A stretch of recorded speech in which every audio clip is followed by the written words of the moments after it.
할렐루야, 날마다 우리의 자랑이 되시는 하나님을 찬양합니다.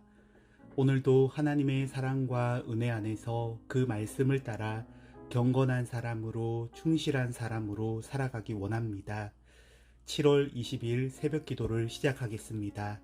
다 함께 사도신경으로 신앙 고백 드리겠습니다. 나는 전능하신 아버지 하나님 천지의 창조주를 믿습니다. 나는 그의 유일하신 아들 우리 주 예수 그리스도를 믿습니다.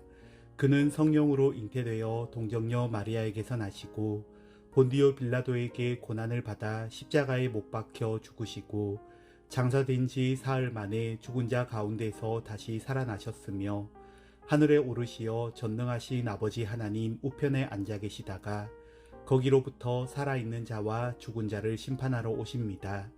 나는 성령을 믿으며 거룩한 공교회와 성도의 교제와 죄를 용서받는 것과 몸의 부활과 영생을 믿습니다. 아멘. 참으로 부끄럽고 숨길 것이 많던 우리를 십자가 사랑으로 거듭나게 하셔서 이제는 감출 것이 없는 자로 드러나는 것마다 하나님의 사랑을 깨닫게 해주시는 삶으로 인도하여 주시는 하나님 아버지, 7월 20일 오늘 하루도 하나님의 손과 발이 되어 살아가기 원합니다. 일용할 양식을 우리의 마음에 새겨주시고 진리의 말씀 안에 경건하고 충실한 삶을 살아가게 인도하여 주옵소서. 우리의 영원한 소망이 되시는 예수님의 이름으로 기도드립니다. 아멘. 찬송가 419장입니다. 주 날개 위가 떠나니 시네 밤 깊고 비바람 불어쳐도 아버지께서 날 지켜주시니 거기서 편안히 쉬리로다. 주 날개 위 평안하다. 그 사랑 그늘 자니요.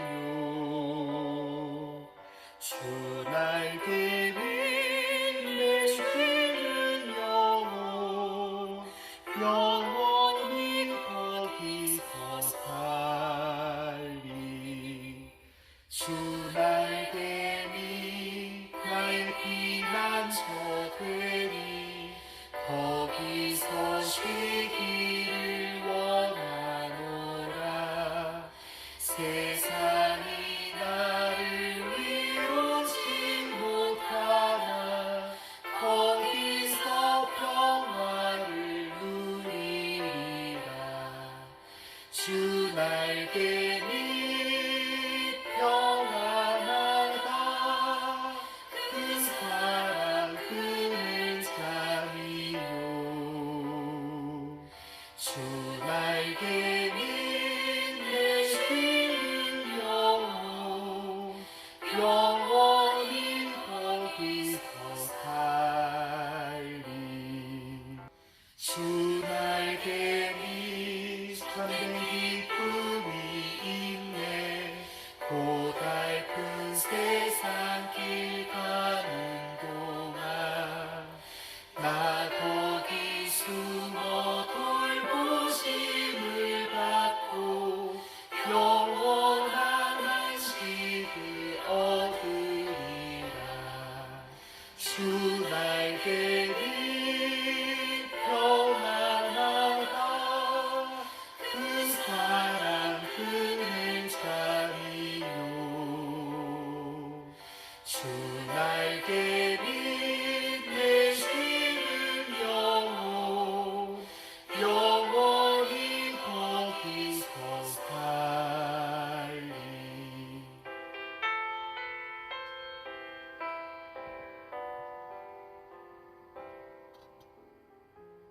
하나님께서 오늘 우리에게 주시는 말씀은 시편 12편 말씀입니다. 여호와여 도우소서. 경건한 자가 끊어지며 충실한 자들이 인생 중에 없어지나이다. 그들이 이웃에게 각기 거짓을 말하며 아첨하는 입술과 두 마음으로 말하는도다. 여호와께서 모든 아첨하는 입술과 자랑하는 혀를 끊으시리니 그들이 말하기를 우리의 혀가 이기리라. 우리 입술은 우리 것이니 우리를 주관할 자 누구리요 함이로다. 여호와의 말씀에 가련한 자들의 눌림과 궁핍한 자들의 탄식으로 말미암아 내가 이제 일어나 그를 그가 원하는 안전한 지대에 두리라 하시도다. 여호와의 말씀은 순결함이여 흙도가니에 7번 단련한 은 같도다. 여호와여 그들을 지키사 이 세대로부터 영원까지 보존하시리이다. 비열함이 인생 중에 높임을 받는 때에 악인들이 곳곳에서 날뛰는도다. 아멘. 오늘의 말씀을 묵상합니다. 오늘 말씀에서 시편 기자는 경건한 자가 끊어지고 충실한 자가 없어진다며 하나님께 도움을 구합니다. 거짓을 말하는 자들은 자신의 혀가 이긴다 하지만 하나님께서는 아첨하는 입술과 자랑하는 혀를 끊으실 거라 합니다. 그리고 하나님께서 말씀하시길 가련하고 궁핍한 사람들을 그들이 원하는 안전한 지대에 두시고 영원히 보존하시겠다고 하십니다. 오늘 말씀은 우리에게 어떤 교훈을 주시는지 먼저 첫 번째 본문 해설입니다. 거짓이 난무하는 시대에 성도가 의지할 분은 하나님입니다. 시편 기자는 경건한 자와 충실한 자가 세상에서 없어졌음을 탄식합니다. 경건한 자와 충실한 자는 언약에 충실한 하나님 백성을 가리킵니다. 사람들은 아첨하는 입술과 두 마음으로 거짓을 말합니다.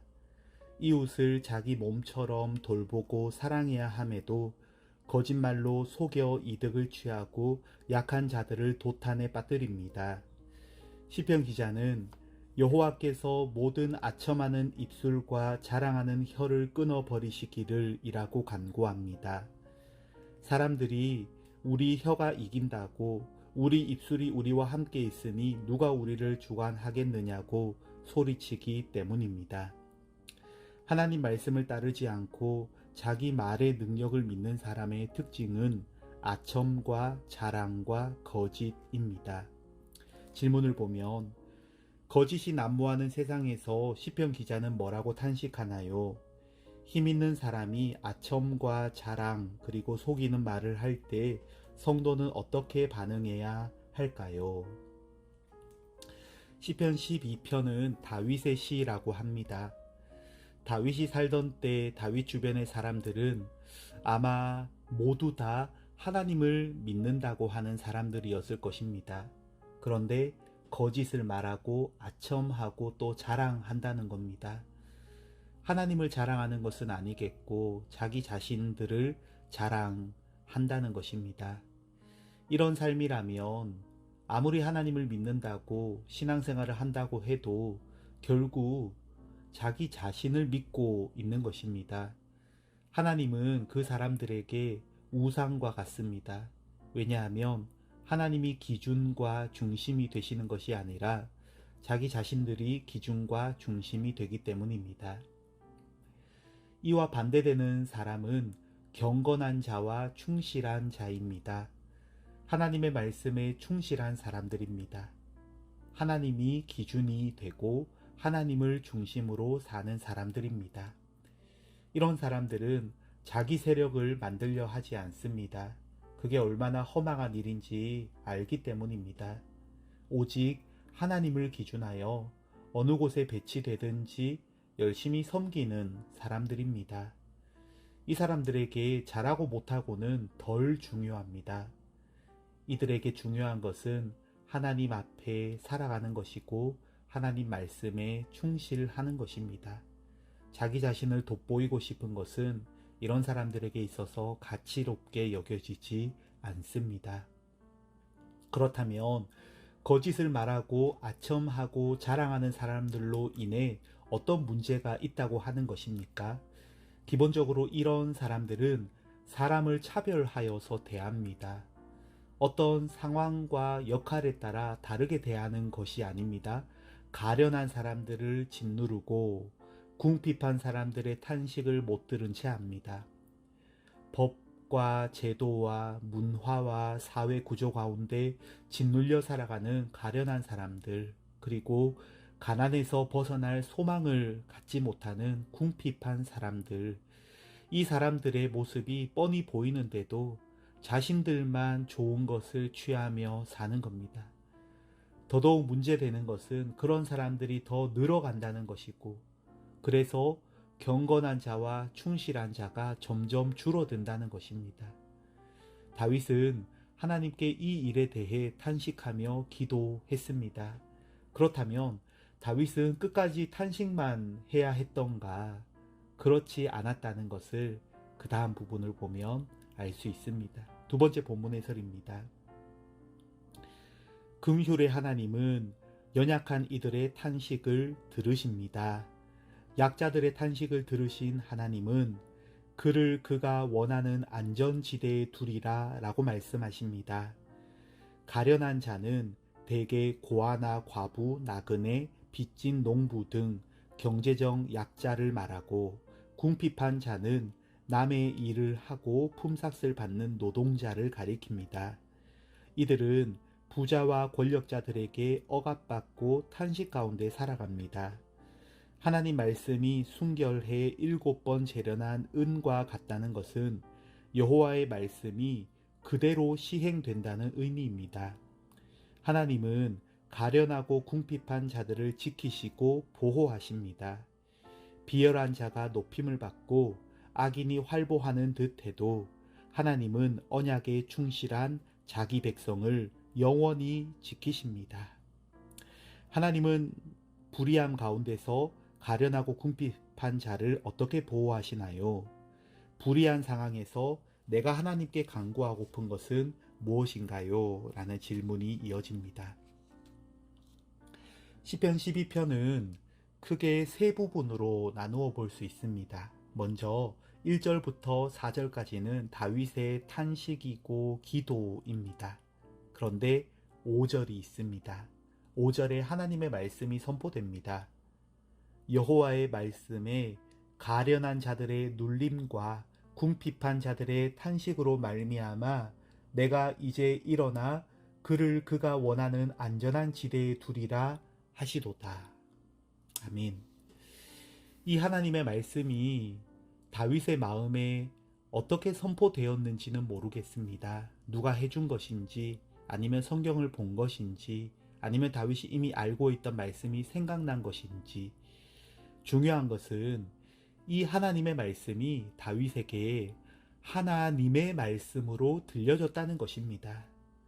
100마디, 1000마디 설명하고 설득하는 것보다 하나님의 한마디 말씀이 우리의 영혼에 들려질 때 그 말씀이 얼마나 힘이 되는지, 그 한 절의 말씀으로 모든 염려와 두려움과 낙심과 실패, 그런 마음들 다 떠나가는 역사를 경험할 수 있지 않습니까? 다윗에게 5절의 하나님 말씀이 그와 같았던 것 같습니다. 그래서 5절을 지나 12편의 후반부는 분위기가 전혀 다릅니다. 6절과 7절을 다르게 말한다면 다윗이 예스 한 것입니다. 다윗은 이제 다른 위로가 필요 없다는 겁니다. 이제 충분하다는 겁니다. 이런 것이 우리의 주일 예배와 또는 새벽 기도가 되기를 간절히 바랍니다. 예배 전과 후가 다른 것입니다. 내가 힘을 내는 것이 아니라 하나님의 말씀이 새 힘을 주시고 새 소망을 갖고 나아가게 하시는 것입니다. 그래서 8절이 이렇습니다. 비열함이 인생 중에 높임을 받는 때에 악인들이 곳곳에서 날뛰는도다. 그러니까 여전히 악한 모습들이 기승을 부리고 있지만 그것을 바라보는 다윗의 마음은 이제 낙심이나 두려움이나 염려가 아닌 거죠. 여전한 그 상황 가운데 하나님과 함께하는 자가 된 것입니다. 하나님이 하겠다고 하신 역사를 기대하며 살아가는 겁니다. 두 가지로 나누어 볼 수 있습니다. 첫째는 하나님이 하겠다고 하신 일을 하나님이 하실 것을 기대합니다.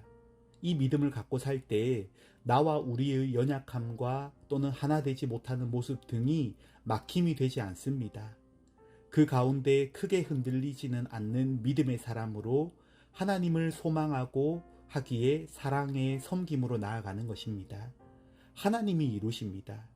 그런데 또 하나 있지요. 둘째는 하나님이 주시는 마음 안에서 하나님의 손과 발이 되어 살아가는 겁니다. 경건하고 충실한 자로 나를 하나님께 드리는 겁니다. 오늘 말씀의 제목은 억압과 탄식의 자리에서 영원한 안전지대로입니다. 다윗은 시편 12편의 기도를 드리면서 이미 안전지대에 이르렀습니다. 상황은 여전했지만 달라진 것이 없었지만 그의 마음은 이미 기도 가운데 다시 하나님의 품이라는 하나님의 말씀이라는 안전지대에 이르렀습니다. 그래서 다윗은 가련하고 궁핍한 자들을 그 안전지대로 초대하며 소망을 선포하는 자가 될 수 있었다는 것입니다. 이 말씀을 오늘 일용할 양식으로 받습니다. 우리가 어떤 사람이 되어야 하겠습니까? 거짓을 말하거나 아첨하거나 자신의 무엇을 자랑하는 자가 아니라 경건하고 충실한 자로 믿음 가운데 소망함으로 하나님의 하심을 믿고 기대하며 손과 발이 되어 살아가는 이 하루가 되시기를 주님의 이름으로 축원드립니다. 아멘. 기도하겠습니다. 사랑과 은혜의 하나님, 이 세대에 자기 자신을 높이고 사람을 차별하며 살아가는 것에 동참하지 않기 원합니다.